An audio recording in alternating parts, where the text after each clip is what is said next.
All right. Can everybody see? All right. I can. Great.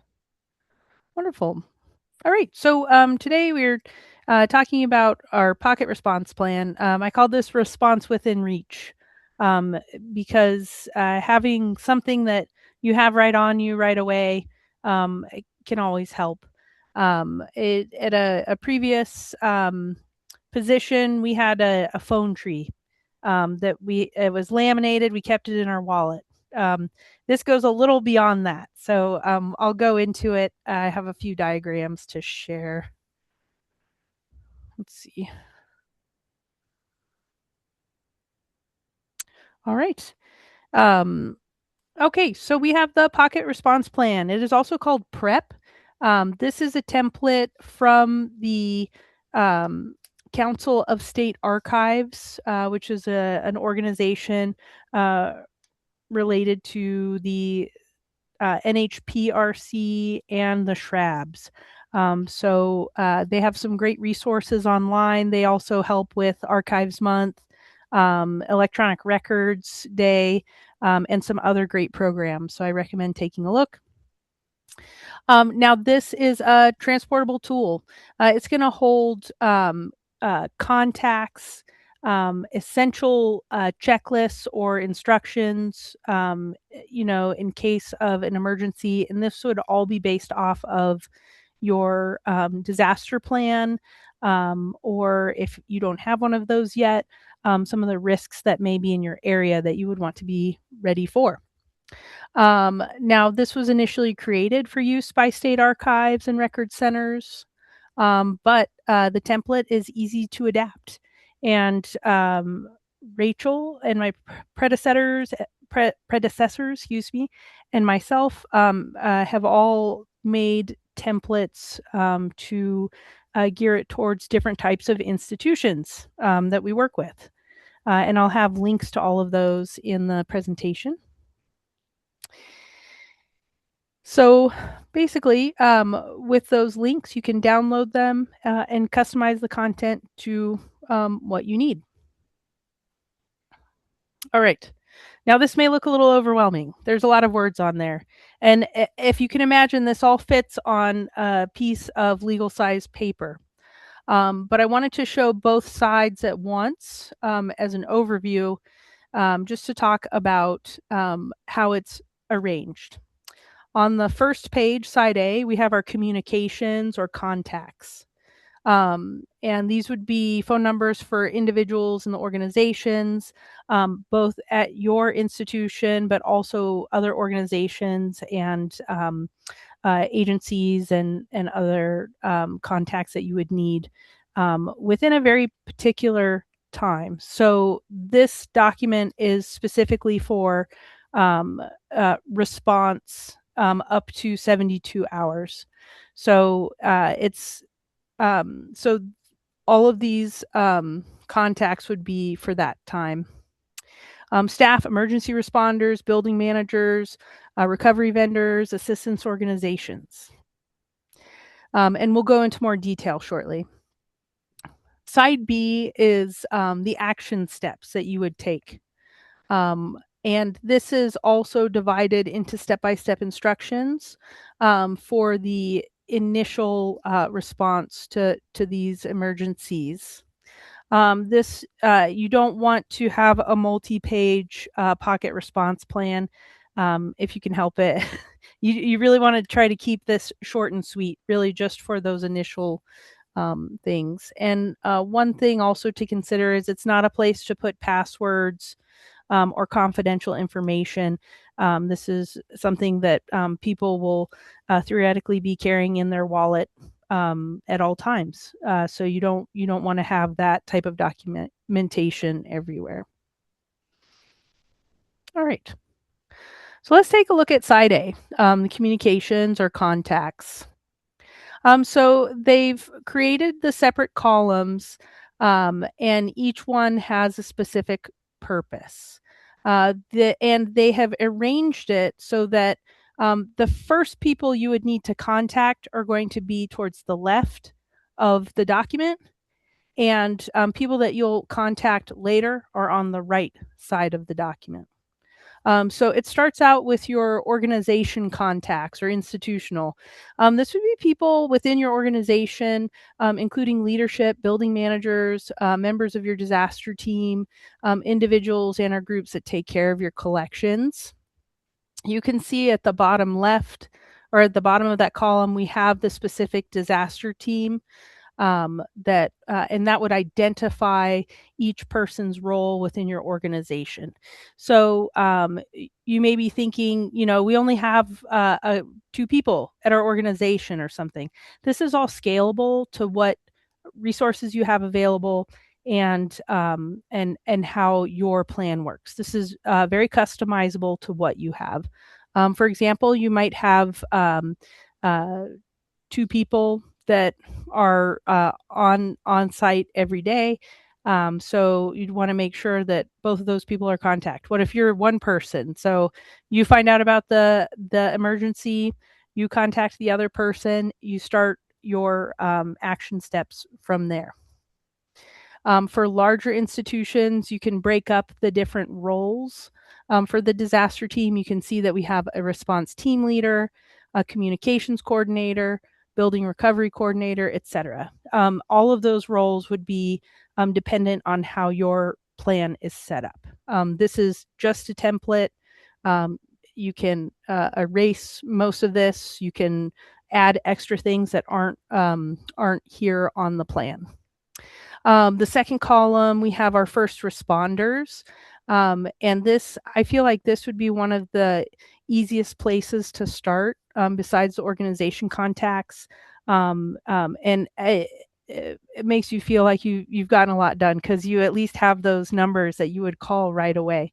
Your police department, fire department, of course, 911 would be on there. You may want to contact, depending on the type of emergency, your local emergency management for your town, local health police, Red Cross, sheriff. There could be other first responders that you can think of. We've also added in neighboring historical societies and museums.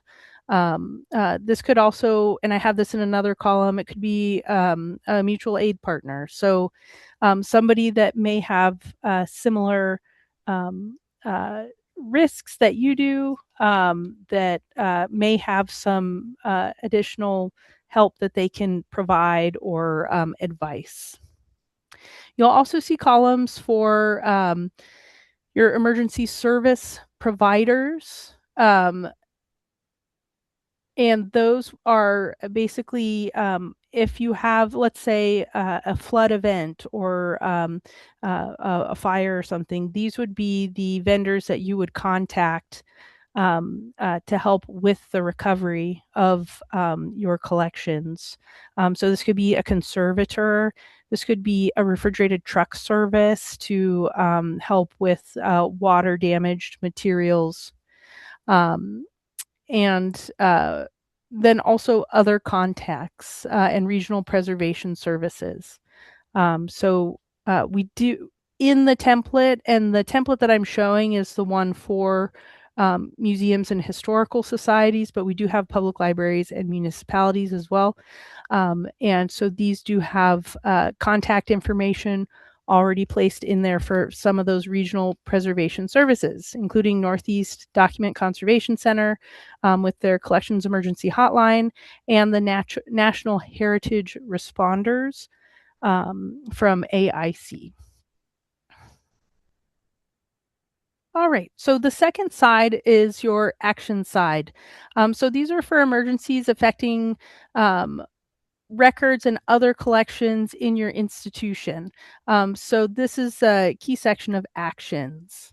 Again, this is arranged so the first steps you're taking are towards the left of the document, and then future steps or things that aren't as necessary right at that first moment or are towards the right. So that first area is for the emergencies affecting records and collections held in your institution. So we have our response checklist for an emergency in a facility housing archives or artifacts. Um, excuse me. And you can see that this does have just a very generic plan. This is something that you could, of course, customize more that relates to the specifics of your collections and needs. But they just have very generically recognize and define the emergency, notifying public authorities and first responders, ensuring that all staff and visitors are safe and accounted for.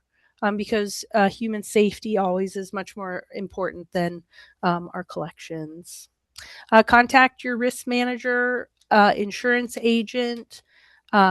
It could also be a local emergency management. Then you would activate the disaster plan, activate the disaster team, um, activate a command center if that's called for, and establish communication with staff and the public. Under that, there's a phone tree. And so this would be, it's kind of like a crossover from the communications page.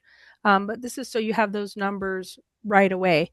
Who to call first, who to call second, who to call third. And then also it can give instructions on who will call who. The second column, we have the assessment, salvage, and recovery. And so these are the first steps to stabilize the environment, ensure safety of individuals, and determine the extent of damage. So it asks some very general questions. You know, what type of emergency are you dealing with? What areas are affected? Nature of the damage that you're witnessing, how much of the collection is affected. So these will all come into play when you are planning for response and recovery. Some of the other ones, so like I said, this was a template originally made for archives and record centers in for the state. So they have some areas that are related to helping other community members. So the establishing, the um, protect essential records of those containing sensitive or personal data, and providing or coordinating emergency services are kind of geared towards that. The essential records, of course, are records that you need to continue your operations, so making sure that those are safe and secure.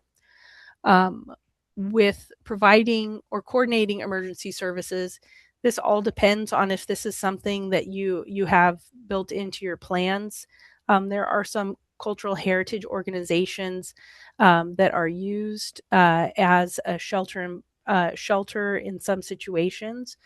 So that is one reason that I left it in there. And then again, we have some of the local regional preservation services that are available to help. Um, Vermont Arts and Culture Disaster and Resilience Network is an Alliance for Response network. Rachel and I are co-leads, along with Amy Cunningham and Michelle Bailey from the Vermont Arts Council. And the organization helps to provide training and resources on emergency management and in the cultural heritage area. It connects emergency management responders with cultural heritage managers. And so it also works to help coordinate in case of an emergency. In the past, I believe in 2023, VACTARN assisted some historical societies with assistance. Stratford Historical Society, is that correct, Rachel? I had some flood damage, so they helped assist with recovery and conservation work for some of their materials. So it's a great resource for historical societies, towns, public libraries. All right. Okay, so I basically just copy pasted the instructions for this just to give you an idea of how the plan is created. And of course, first is starting out with an overview of the pocket response plan, which I do have a link for the resources just to give you an idea. And it goes through that explanation of how it's laid out, what the different areas are for, and also gives you helpful pointers on additional things you may add. You want to review your agency's or your institution's emergency response plan. Um, it- don't worry if you don't have an emergency response plan, a disaster plan, or anything like that.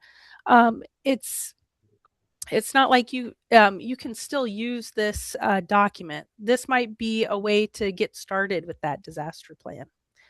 Um, and I'll have some resources for that.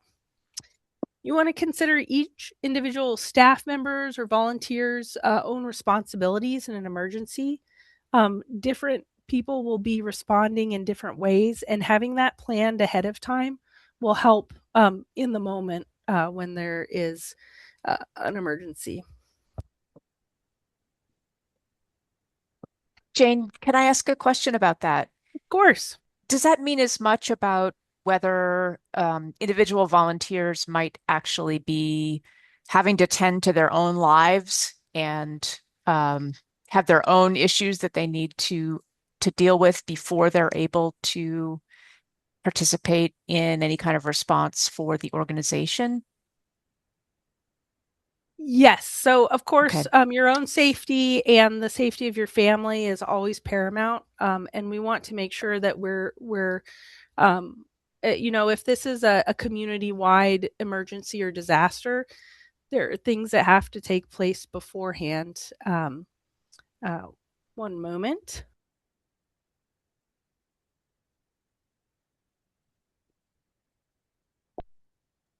All right. Sorry about that.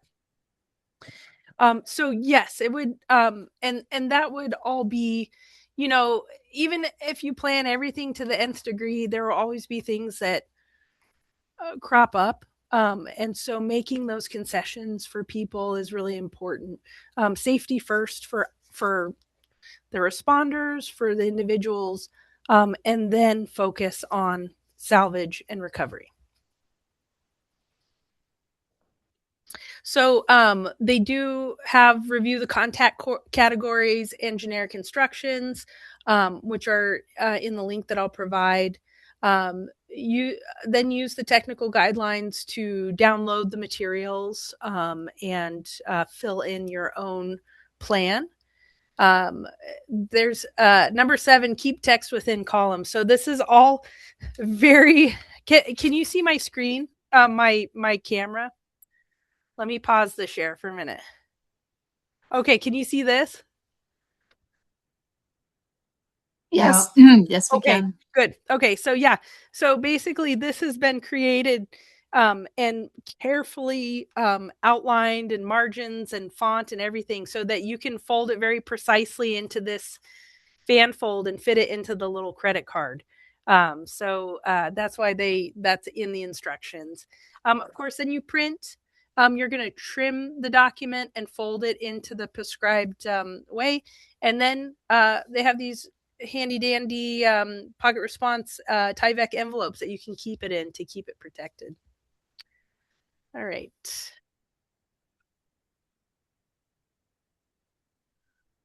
All right, so I've come to the end of my presentation. Again, just to reiterate, this is a pocket-sized document with essential response information. It doesn't replace a disaster plan, but it's a first step. It's a short template that can get yourself and your group starting to think about, well, who would we contact in case of an emergency? What type of risks do we have at our institution? And so it's a great tool, whether you have a disaster plan or not. I don't think it should stop you from creating one of these. Know your risks. Um, Very important to understand what may be a risk to your collections. Are you near a body of water? Do you have pipes in your collection storage area? Is there a history of um, uh, tornadoes or thunderstorms in your area. These are all things that you can consider. And then even if it's a very, an almost impossible chance that happens, you could still have an idea of what to do if it did. Work with a team. It's always better to do this with a group. It's not always possible, but think outside of your institution too. You can work with other historical societies, museums in your area. You can reach out to some of the cultural heritage organizations. For example, I have a few listed here that might have additional resources for you. Of course, Vermont Historical Records Program, we're always here to help if you have questions about a pocket response plan or starting a disaster plan. The Northeast Document Conservation Center and the AIC both have telephone 24-hour telephones that you can call in case of if you do have, God forbid, an emergency. And VACDARN, Vermont Arts and Culture Disaster and Resilience Network. We have a wonderful website that has some great resources for planning, emergency planning, response, and recovery. And they are from both an art and a cultural point of view. So we have specific resources for both of those. And I have those all listed here. Vermont Historical Records Program, we have a wonderful resource library with lots of links. So I've put a link up there, including the Vermont specific disaster plan, which is the 4th resource listed. This is a template that you can use to start your disaster plan if you don't have one. I also have the links to the pocket response plans for all 3 of the templates, and an overview where you can find more information about it. Of course, with any emergency plan, you need to understand what your risks are. So I do have a risk assessment template from ready.gov available. And I also put the